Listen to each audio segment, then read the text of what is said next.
sedikit sharing ya. Saya mau bagi pengalaman pada semuanya yang terbelenggu hutang, yang susah untuk mengembalikan ya. Jangan sekali-kali saya sarankan, karena ini pengalaman saya. Mungkin dalam 7 tahun lepas ya, saya di kampung saya memiliki hutang banyak 55 juta waktu itu. Sudah nggak ada jalan keluar lagi ya, nggak ada kerjaan lagi. Dan saya tekad menjual motor yang setiap hari saya buat kerja seharga 3 juta untuk mencari tuyul. Dan di situ saya pergi ke suatu tempat, di Gresik, pertama di Gresik dan satu lagi di Kawi, Gunung Kawi ya, nggak salah ya.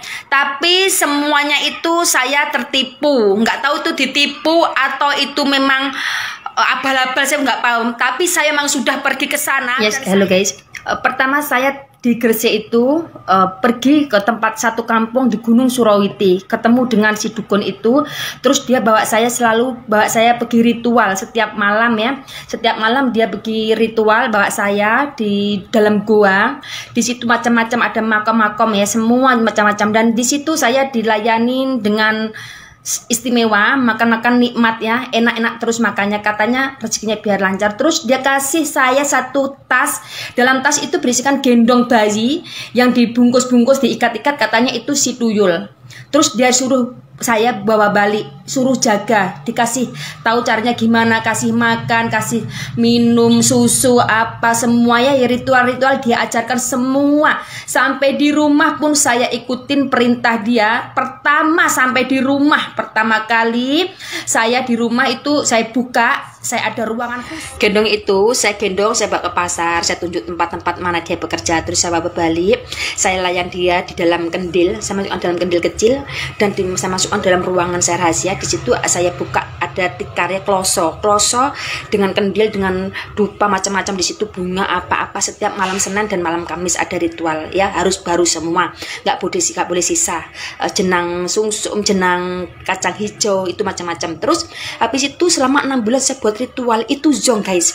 Saya buka kendil nggak ada duit, katanya kan dalam kendil ada berapa, nggak ada. Saya kancing nggak ada. Akhirnya saya bilang sama suami saya minta maaf ya.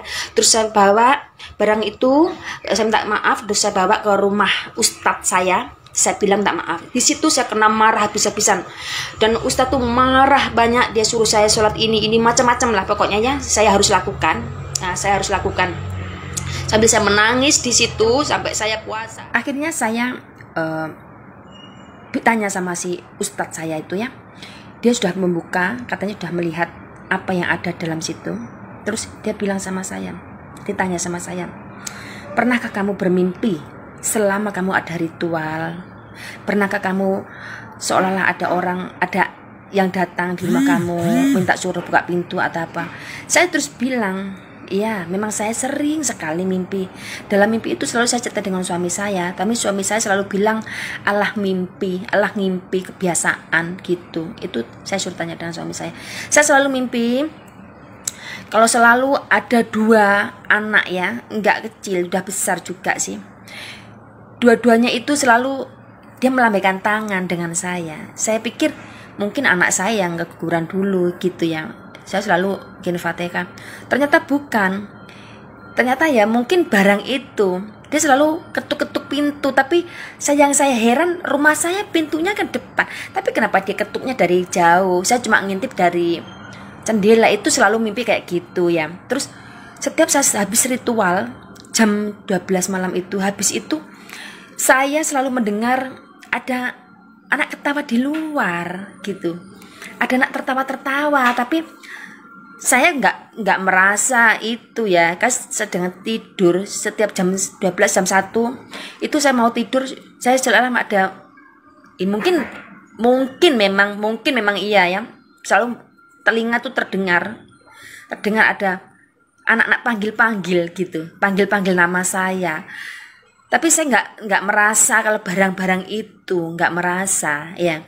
Saya pikir cuma mungkin halusinasi saya, atau saya karena angan-angan atau apa gitu ya.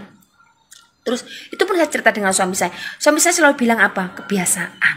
Ngomongnya selalu ala biasa ngimpi lah. Itu yang aku malas. Jadi aku selalu simpan. Jadi akhirnya aku cerita dengan si Ustadz. Iya, aku memang sering mimpi, bukan sering lagi. Setiap malam Senin dan malam Kamis selalu ada hal-hal mistik. Nah, bilang gitu. Selalu ada hal-hal mistik di luar rumah. Bilang gitu kan. Itu Ustadz terus cerita. Iya, ini dia nggak bisa masuk rumah kamu karena rumah kamu ada pagarnya. Nah, istilahnya kamu kunci. Saya nggak merasa ngunci rumah saya, nggak merasa pasang pagar di rumah saya ya. Terus akhirnya suami saya yang cerita kalau rumah itu suami saya dulu ada kasih pagar dari Ustadz itu. Ustadz itu cerita dengan suami saya banyak pasal suami saya dulu. Ternyata rumah itu sudah dipagar dikasih raja sama si Ustadz. Jadi barang itu nggak bisa masuk ya. Ya kemungkinan memang ini jalan saya supaya saya nggak terus menggebu-gebu